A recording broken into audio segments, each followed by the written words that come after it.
আসসালামু আলাইকুম প্রিয় দর্শক, অন্য মঞ্চের আলাপচারিতায় আপনাদের সকলকে আমন্ত্রণ জানাচ্ছি। আজ আমাদের সঙ্গে আলোচনার জন্য উপস্থিত আছেন আমাদের শুক্রবারের নিয়মিত অতিথি, সাংবাদিক ও কলামিস্ট জনাব আনিস আলমগীর। জনাব আনিস আলমগীর, আপনাকে আমাদের অনুষ্ঠানে স্বাগত জানাচ্ছি।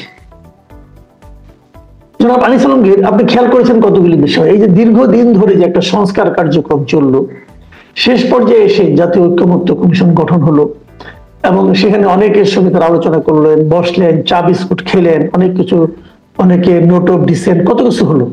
হওয়ার পর এখন এসে বলা হচ্ছে যে মূল সমস্যা এই যে আমরা সংস্কার করছি, যেগুলো ঐক্যমত্য হয়েছে সেগুলোর বাস্তবায়ন কিভাবে হবে।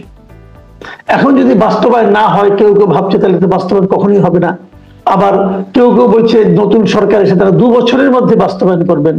এই যে বিষয়গুলো, তাহলে এতদিন ধরে এত কিছু করে লাভটা কি হলো? এভাবে কি হলো কিছু? মানে আপনি এখানে এটা ভবিষ্যৎ কি দেখছেন? আমি মনে করি যারা ইলেকশনের আগে এই যে সনদ নিয়ে একটা চূড়ান্ত ফয়সালা চান বা বাস্তবায়ন চান, তাদের কথার মধ্যে যুক্তি আছে। যদি সংস্কার যেগুলো করলো, আপনি যেটা বললেন, এতদিন ধরে বৈঠক করলেন, আলী রিয়াজ সাহেবরা আসলেন, আরো বড় বড় পণ্ডিতরা আসলেন এই দেশে, তো তাদের যে পাণ্ডিত্যের ফল সেটা যদি একটুখানিও আপনি অ্যাপ্লাই না করেন, তো তাহলে তো আর এই সরকার পরিবর্তনের কোনো দরকার ছিল না, আন্দোলনেরও দরকার ছিল না, আমাদের ছেলে মেয়েদের এভাবে রক্ত দেওয়ার দরকার ছিল না।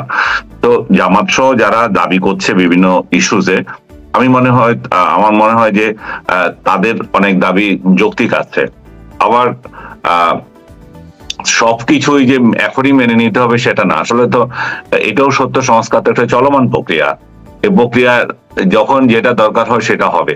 এখন তারা দাবি করছে যে হিউজ সংখ্যক আছে যেটা এই গভর্নমেন্টই আপনার নির্বাহী আদেশে করতে পারে, আর কতগুলো আছে সেগুলা সাংবিধানিক বিষয় এবং সেখানে সংবিধানের পরিবর্তন বা গণভোটের আয়োজন হতে পারে। আজকে আমি দেখছিলাম যে ওদের প্রধান দাবি যে সংসদের উচ্চকক্ষ, যেখানে পিআর পদ্ধতিতে মানে ভোটের রেশিওতে নির্বাচন করতে চায়, সেই জায়গাটা সেটা যাতে হয়, এটার জন্য গণভোটের আয়োজন করবে। আমার কাছে তো গণভোট যদি আসলে এই সরকার দিয়েই করতে চায়, মানে এই সরকার দিয়ে বলতে চাচ্ছে, আমি হচ্ছে যদি আগামী নির্বাচনেই যদি এটা অ্যাপ্লাই করতে চায় যে সংস্কারটা, যে আমাদের দুই কক্ষ বিশিষ্ট সংসদ হবে, তো তাহলে তো এটা আবশ্যক দরকার হতে পারে, আবশ্যিকতা আছে এখানে গণভোট দেওয়ার। আর গণভোট যদি দিতে হয় তাহলে এখানে আরো 2-4টা ক্রুশিয়াল ইস্যু যেগুলো থাকে একসাথে দিয়ে দিলে বেটার। আরেকটা বিষয় হচ্ছে যে আপনি জানেন যে বর্তমানে এখানে একটা কথা বলি আপনাকে, গণভোট কিন্তু একাধিক ইস্যুতে হতে পারে না। গণভোট একটা ইস্যুতে হবে। আপনি যদি 2টা ইস্যু করেন, কেউ কেউ থাকবে যে একটা ইস্যু রাজি, আরেকটা রাজি না, তখন তো এটা একটা সমস্যা হতে পারে। ওকে, সে পদ্ধতিতে হলে ঠিক আছে, যেটা তারা ভালো মনে করে। কিন্তু এই সংসদে কেন করতে হবে সেটা হচ্ছে বড় প্রশ্ন। আপনারা তো এমন একটা আইন করে যান যেটা আগামী সংসদ এটা কার্যকর করবে এবং সেই পরিস্থিতি থাকুক, কারণ নির্বাচিত ব্যক্তিরা এই সমস্ত ডিসিশন নিক। এটারও একটা যুক্তি আছে। আপনি অনির্বাচিত ব্যক্তি, অনির্বাচিত লোকদের এত পরামর্শ দিয়ে তাহলে আমরা কেন মেনে নেব? আপনারা পরামর্শ দিয়েছেন, সে ব্যাপারে আমাদের জোরালো একটা কমিটমেন্ট থাকবে, লিখিত কমিটমেন্ট থাকবে। সেই কমিটমেন্টের ভিত্তিতে আগামীতে কিভাবে যাব সেটা আমাদের নির্বাচিত প্রতিনিধিরা ঠিক করুক, তারা যে দলেরই হোক। এটা একটা বিষয় থাকতে পারে। আর একটা বিষয় যেটা আমি আপনাকে বলতে লাগছিলাম যে কেয়ারটেকার গভর্নমেন্ট, আমাদের এত সব ঝামেলার মূল হচ্ছে কেয়ারটেকার গভর্নমেন্ট। আমরা 2014 সালের থেকেই যে নির্বাচন নিয়ে যে কেওয়াজ, সেটার তো উৎপত্তি হয়েছে সেটা নিয়ে। 2014 সালে আমরা কেয়ারটেকার গভর্নমেন্ট ছাড়া ইলেকশন করলাম, একদলীয় ভাবে ইলেকশন হলো অলমোস্ট। ইলেকশনও বলবো কি, ওটা তো ইলেকশনেরই দরকার হয় না, কারণ মেজরিটি ইলেকশন ছাড়াই হয়ে গেছে। এর পরবর্তীতে যেটা হলো সেটাও কেয়ারটেকার হলো না, কিন্তু একটা প্রতারণা নির্বাচন হলো 2018 সালে। এরপরেটাতে সম্পূর্ণ একদলীয় হলো, আমরা ইলেকশন। সো এতগুলো ইলেকশন আমি উদাহরণ দিচ্ছি এই জন্য যে এর মূলে তো ছিল কেয়ারটেকার গভর্নমেন্ট। এখন যদি কেয়ারটেকার গভর্নমেন্ট ইনস্টলেশন হয় হাইকোর্টের আদেশে, সরকার এত কিছু করতে পারছে, তাহলে এটা কেন অতি তাড়াতাড়ি করতে পারছে না? কেয়ারটেকার গভর্নমেন্ট যদি পুনঃস্থাপিত হয়ে যায়, তো আমার তো মনে হয় যে আরো কিছু জটও কেটে যাবে এবং সেই কেয়ারটেকার গভর্নমেন্টের অধীনে একটা নির্বাচন, সুষ্ঠু নির্বাচন হতে পারে। কারণ ডক্টর ইউনূসের যে সরকার, তাকে অনেকে বিশ্বাস করে না নিরপেক্ষ বলে। এই নিরপেক্ষতা তো উনি কোনোভাবেই রাখতে পারেন নাই, কারণ তার একটা প্রিয় দল এখানে গজিয়েছে, কিংবা তারই দল হিসাবে এটা ট্রিট করছে বিরোধী দলগুলো, অন্যান্য দলগুলো। তো সেই জায়গায় আমি মনে করি যে নিরপেক্ষ কেয়ারটেকার গভর্নমেন্টের অধীনে যদি আগামী নির্বাচন হয় এবং সেটা যদি ওই আদালত যদি রায় দেয়, তার মাধ্যমেও হতে পারে। এবং আরো একটা আশার আলো অনেকে দেখে এটার মাধ্যমে, অনেকে মনে করে যে সেই নিরপেক্ষ সরকার হয়তো আমাদেরকে ডক্টর ইউনূস যে পথে যেতে চাচ্ছেন হানাহানির প্রশ্নে এবং একটা কলঙ্কজনক আরেকটা নির্বাচন করার জন্য হাসিনা স্টাইলে, সেটা না হয়ে হয়তো পার্টিসিপেটরি ইলেকশন হতে পারে, সবার অংশগ্রহণপূর্ণ একটা ইলেকশন হতে পারে, আমরা যেটাকে বারবার বলছি ইনক্লুসিভ ইলেকশন, সেটা হতে পারে।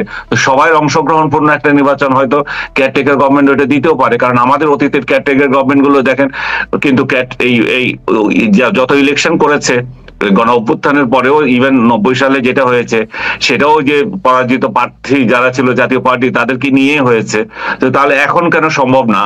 এখন যে আওয়ামী লীগের বিরুদ্ধে যে সমস্ত অভিযোগ আসছে, এক কথা বলতে গেলেই তো বলবে যে এরা আওয়ামী লীগের দালালি করছে, একটা মডার সমস্যা। তারপরে বলতে হচ্ছে যে এখন যে তাদের বিরুদ্ধে যে অভিযোগ আসছে, সেটা হচ্ছে আপনি নির্বাহী আদেশে তাদেরকে বন্ধ করে দিয়েছেন। আপনি নির্বাহী আদেশে একটা রাজনৈতিক দলকে তো বন্ধ করতে পারেন না। রাজনৈতিক সরকারের অপকর্মের জন্য, শেখ হাসিনার সরকার যদি কোনো অপকর্ম করে থাকে, সেটার বিচার আপনি আলাদা করবেন। সেটার জন্য রাজনৈতিক দল কেন দায়ী হবে? এখানে উদাহরণ দিয়ে নাৎসি পার্টির, নাৎসিরেও তো একইভাবে তাদের বিচার হয়েছিল যে তাদেরকে সরকার নির্বাহী আদেশে বন্ধ করে নাই, তারা আদালতে গিয়ে বন্ধ করা হয়েছিল।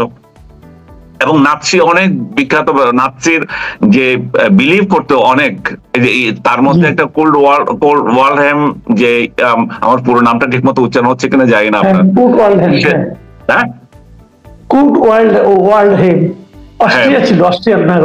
হ্যাঁ, সে তো নাৎসিবাদে বিশ্বাসী ছিল, সে জাতিসংঘের মহাসচিব পর্যন্ত হয়ে গেছে। তো তাহলে আপনি জাতিসংঘের মহাসচিব হতে পারে, আর বাংলাদেশে কোন একটা রাজনৈতিক দল বিশ্বাস করছে যে নিরপরাধ লোকজন, তাদেরকে আপনি কুপিয়ে মারতেছেন। তো এখানে এই জায়গায় দেখেন, আপনি আমাকে বলছিলেন যে যুবলীগের কাকেও জানি মেরেছে, প্রতিদিনই তো মারতেছেন আওয়ামী লীগের লোকদেরকে। তো আপনি যেখানে যে ডক্টর ইউনূস যে সমাজ আমাদের জন্য তৈরি করে দিয়ে গেছে, এখানে কোপাকুপি ছাড়া তো কিছু নাই, হানাহানি ছাড়া কিছু দেখছি না। রাজনৈতিক বিশ্বাসের জন্য একজনকে কাটতেছে। তো নাৎসিদের কথা যে তারা বলে, নাৎসিরা তো আন্তর্জাতিক ভাবে স্বীকৃত আদালতে গিয়ে তাদেরকে করা হয়েছে, আপনার নিষিদ্ধ করা হয়েছে। আওয়ামী লীগকে সেরকম একটা নিষিদ্ধ করেন, আপনি নির্বাহী আদেশে করবেন কেন? নির্বাহী আদেশে তো আপনি একটা রাজনৈতিক দলকে যখন নিষিদ্ধ করেন, তাহলে মানুষের ভোটাধিকারে আপনি, ওই মতাবলম্বীদের ভোটাধিকারে আপনি হস্তক্ষেপ করেন। তার মানে সেই মতাবলম্বী যারা আছে তাদের ভোটও কি আপনি বন্ধ করে দিচ্ছেন? ভোট তো বন্ধ করছেন না, তারা কাকে ভোট দেবে? এখন জাতীয় পার্টিকেও আপনি এখানে ইনক্লুড করতে চাচ্ছেন, তার মানে প্রায় 40 আরো অধিক % লোকেরা ভোট দেবে না। তাহলে এই ধরনের নির্বাচন কতদিন আন্তর্জাতিক ভাবে তো স্বীকৃত হবেই না, জাতীয় ভাবেও স্বীকৃত হবে না। তো এই ধরনের নির্বাচনে যারাই ক্ষমতা আসবে, তারা আবার একটা বৈধতার সংকটে পড়বে। এদেরকে পিটানোর জন্য প্রতিদিন আবার হাঙ্গামা হবে। ডক্টর ইউনূস তো তখন প্যারিসে বসে ওনার বন্ধু বান্ধবদের সাথে আলাপ করবেন। উনি তো অলরেডি কিভাবে যাবেন সে হয়তো বিবৃতিও হয়তো রেডি করে ফেলেছেন, আমি পারলাম না, আমি আমি আমি আমি আমার অনেক ছিল, হ্যাঁ, আমার অনেক স্বপ্ন ছিল দেশটা। এটা বলতে পারে তো উনি, কিন্তু আপনি খেয়াল করবেন এয়ারপোর্টে এসে বলেছিল যে আমার কথা শুনতে হবে, মনে আছে নিশ্চয়ই? তখন বলবেন যে আমার কথা এরা কেউ শুনলো না। হ্যাঁ, ওনা তো ওই বিবৃতিতে রেডি আছে, আগেও আমি তো বলেছিলাম আমার কথা শুনতে হবে। তো এইভাবে চলবে আর কি। আমি যেটা বলছিলাম যে, তো সমস্যাগুলো তো আমরা ফেস করব। ওনার যে সাংঘাত গুলা বিদেশ থেকে উনি আমদানি করে আনছেন, এগুলো তো সব একসাথে চলে যাবে, এতে তো পাওয়া যাবে না। আরো কিছু সাংঘাত ওনার এখানে যারা ছিল তারাও হিজরত করবে, হয় আমেরিকা যাবে, না প্যারিস যাবে, কে কোথায় যাবে আমি জানি না। তো এইভাবেই চলবে। কিন্তু যত বাড়েন, উনি যেটা আমাদের এখানে তৈরি করে দিল, সেটা আমরাই সইতে হবে। আমরা তো এই দেশে থাকি। উনার পক্ষে যে গুজব গাছগুলো আছে, সেটাও তো বিদেশে আছে, সেগুলো বাইরে থাকবে, সেগুলো দেশে আসে না। তো এই যন্ত্রণা থেকে আমাদের রক্ষার জন্য আমরা চাচ্ছি যে এমন একটা ইলেকশন হোক, যেই জিতুক ভাই, যেই ক্ষমতায় আসুক, জামাত আসুক, বিএনপি আসুক, আওয়ামী লীগ আসুক, যাকে আপনারা পছন্দ করেন তাকে ভোট দিতে দেন। কিন্তু ভোটাধিকার হরণ করে এমন কিছু করেন না যাতে করে আমাদের পুরো পরিস্থিতিটা আমরা এমন একটা পরিবেশ তৈরি করে যে আমাদের আগামী প্রজন্মের কাছে আমাদেরকে জবাবদিহি করতে হয়। তোমরাই তো এই দেশে ছিলে, তোমরাই তো এমন একটা রাষ্ট্র করে দিয়ে গেছো যেটার কারণে আমরা এখন সাফারার। আমি একটু আগের প্রসঙ্গে আসি, আপনি যে কথাটা বললেন এই তত্ত্বাবধায়ক সরকার নিয়ে। এই তত্ত্বাবধায়ক সরকার হাইকোর্টের রায়ের পর এটা তো আপিলে গিয়েছে, এখন আপিল বিভাগ শুনানির দিনও কিন্তু ধার্য করে দিয়েছে, যেটা অক্টোবরের 27 তারিখে শুনানি হবে। তো অক্টোবরে যদি হয়, আমরা নর্মালি যেটা দেখি এই ধরনের মামলায় আপিল বিভাগের শুনানি হলে 1 সপ্তাহের মধ্যে মানে 4-5টা 6টা শুনানি করে একটা রায় কিন্তু দিয়ে দেয়।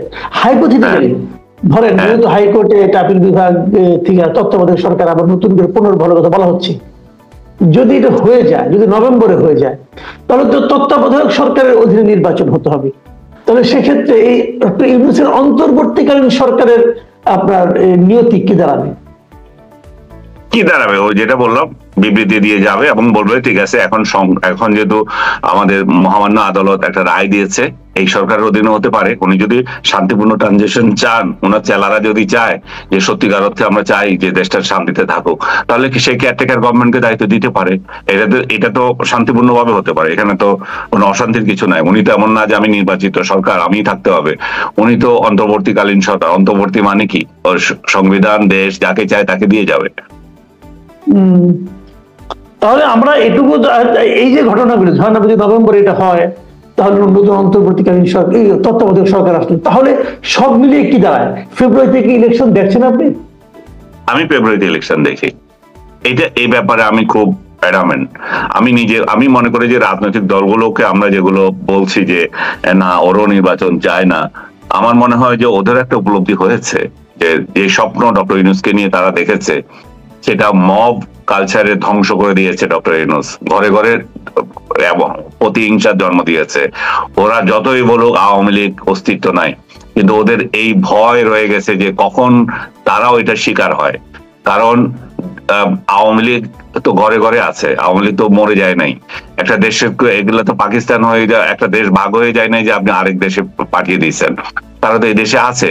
তো তারা যখন ভিকটিম, এমন ভিকটিম হয়ে গেছে, তারা তো পিঠ থেকে গেলে কি করবে? পিঠ থেকে গেলে সে কিলার হবে। কিলার হয়ে আপনাকে আমাকে কারোতে ছাড়বে না। এরা তো ধরবে, এরাই এই করেছিল, ও আমার বিরুদ্ধে এই বলেছিল, ও আমার এই করেছিল, ও আমার বাড়ি পড়েছিল। তো এই সংস্কৃতি থেকে রক্ষা করার জন্য একটা কম্প্রোমাইজ করা উচিত। শেখ হাসিনা তো এর মধ্যে দেখি একটা সুর চেঞ্জ করেছে যে আমরা প্রতিহিংসায় যাব না, আমরা করব। তো উনি যদি প্রতিহিংসায় না যায় তাহলে ঠিক আছে, ভালো, এখানেও তাহলে একটা সুবাতাস বইতে পারে। কিন্তু এই যদি চলতেই থাকে তাহলে তো আমরা আমাদের প্রজন্ম থেকে প্রজন্ম এটা চলতেই থাকবে, এই প্রতিহিংসা থামানো যাবে না। আচ্ছা, আরেকটা কথা এটা বলে শেষ করি। আমরা নির্বাচনের আগে, জাতীয় নির্বাচনের আগে আমরা দেখছি বিভিন্ন বিশ্ববিদ্যালয়ে ছাত্র সংসদগুলোর নির্বাচনে একটা আয়োজন করা হয়েছে। ঢাকা বিশ্ববিদ্যালয়ের নির্বাচন দেখে তো আমার মানে ভয় লাগছে, যে রীতিমতো যুদ্ধাবস্থার মতো, যে অমুক তারিখ থেকে ক্যাম্পাসে কোনো গাড়ি ঢুকতে পারবে না, তারপরে 4 দিনের ছুটি, তারপরে পুলিশ যাবে, মানে এটা কি আমি বুঝতে পারলাম না। আমরা ঢাকা ইউনিভার্সিটি পড়ছি, আমি কিন্তু অনেকগুলো ডাকসু নির্বাচনে ভোট দিয়েছি, তো কখনো এরকম দেখিনি। আবার আপনার এই রাকসুর মানে ভিপি, মানে রাজশাহী বিশ্ববিদ্যালয়ের ভিসি, উনি আবার একটা খুব দুর্দান্ত বক্তব্য দিয়েছেন। উনি বলেছেন যে তোমরা হাতাহাতি করবা আর ইলেকশন আমাকে করে দিতে হবে, মামার বাড়ি আবদার। আমার কাছে ওনার বক্তব্য কিন্তু খুবই মানে স্ট্রং মনে হয়েছে, যে না, একজন ভিসির বক্তব্য এরকমই হওয়া উচিত। তো জাকসুতে দেখলাম যেখানে নির্বাচনে কিছু প্রচারণা, কিছু আইন কাউন্ট এমন ভাবে করা হয়েছে যে খুব ভালো প্রচারণা করা যাচ্ছে না এই সময়, এই যে বিষয়গুলো। তো এই নির্বাচনগুলি নিয়ে আপনার মূল্যায়ন কি? আপনি কতটুকু আশাবাদী যে এই নির্বাচনগুলি আলটিমেটলি আমাদের জাতীয় নির্বাচনে কোনো প্রভাব ফেলবে কিনা? জাতীয় নির্বাচনে এগুলো 2-6টাও ফেলবে না। এরা যদি সবগুলো জামাত জিতে, সবগুলোতে তো জামাত আলাদা আলাদা প্যানেল রেখেছে, ছাত্র শিবির রেখেছে, কিছু আসে যায় না। আর জামাত যেগুলো যেহেতু আওয়ামী লীগের একটু পাওয়ার, দুঃখ পাওয়ার কিছু নাই, কারণ এগুলোতে অনেকগুলোতে তারা বলছে গুপ্ত ছাত্রলীগ।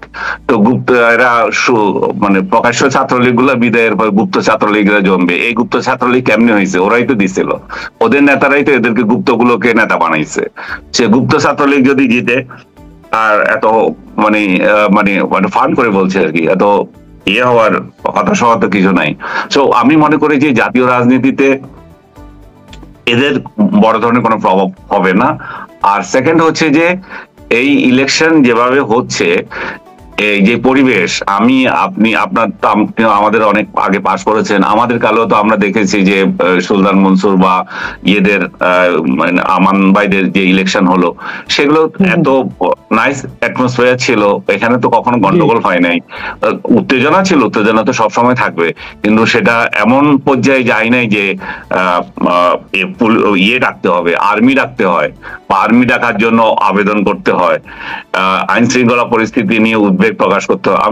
আমার মনে হচ্ছে এই সবগুলো হচ্ছে 5ই আগস্টের ফল এগুলা। কারণ 5ই আগস্টের এর আগে যখন নূর ইলেক্টেড হলো, তখনও তো এই আওয়ামী লীগ আমলে সে নির্বাচিত হয়েছিল, তখনও তো কিন্তু এই পরিবেশ ছিল না। তো আজকে অতিরিক্ত স্বাধীনতার ফলে এখন যে মব কালচার তৈরি হওয়ার ফলে যে যাকে যখন তখন মারতে পারছে বলে এগুলো তৈরি হয়েছে। আর দ্বিতীয়ত হচ্ছে সরকারি দল নাই বলে। সরকারি দল বলতে আমি যেটা বুঝছি যে সরকার নিজস্ব একটা ইয়েতে থাকা, পাওয়ারে থাকা, এবং সরকার একটা ক্রেডিবল ইলেকশন করার একটা মানে মানসিকতা রাখা, যে ছাত্র অঙ্গনে আমরা ইয়ে করবো না, ওদের ইলেকশন ঠিক মতো হোক। এখানে তো সেরকম নাই। এখানে তো এই ইউনূস সরকার তো সবার জন্য হয়েও আবার আরেকটা যন্ত্রণা, কমিটমেন্ট তো রাখা খুব কঠিন, যে উনি কিভাবে রাখবেন। এও ওনার যারাই গন্ডগোল করবে উনি ওইখানে নীরব দর্শক হিসাবে থাকবেন। তো ওভারঅল আমি রাজশাহী ইউনিভার্সিটি যে ভিসি যেটা বলেছেন, সেটা হয়তো অভিভাবক সুলভ অভিমান থেকে উনি বলেছেন। এটা হইতেই পারে যে তোমরা এটা করবা কেন, তোমরা একটা শান্তিপূর্ণ ইলেকশন করো, আমি সহযোগিতা করি। তো আমার মনে হয় সবকটা ইউনিভার্সিটিতে শান্তিপূর্ণ ইলেকশন করা উচিত। শিবিরের অনেক অস্ত্র আছে বলে অভিযোগ করে বাকিরা, যে অস্ত্রের যাতে ঝঞ্ঝনানি এখানে না থাকে এবং শান্তিপূর্ণভাবে যাতে এই ইলেকশনটা হয়। এবং এগুলো তো আমাদের এই ছেলে মেয়ে, আমাদের এই বয়সী ছেলেরা যাতে তাদের যোগ্য নেতৃত্ব এখান থেকে বের করে আনতে পারে, যেটা সন্ত্রাসী না। যে আমি দল মত ওইভাবে চাই না যে অমুক দলের হইলে তাকে বর্জন করো, আমি ভালো মানুষকে দাও, সে যে দলই করুক, এটা কোনো বিষয় না। জি, অনেক ধন্যবাদ জনাব আনিস আলমগীর। প্রিয় দর্শক, আপনারা শুনলেন আনিস আলমগীরের বিশ্লেষণ।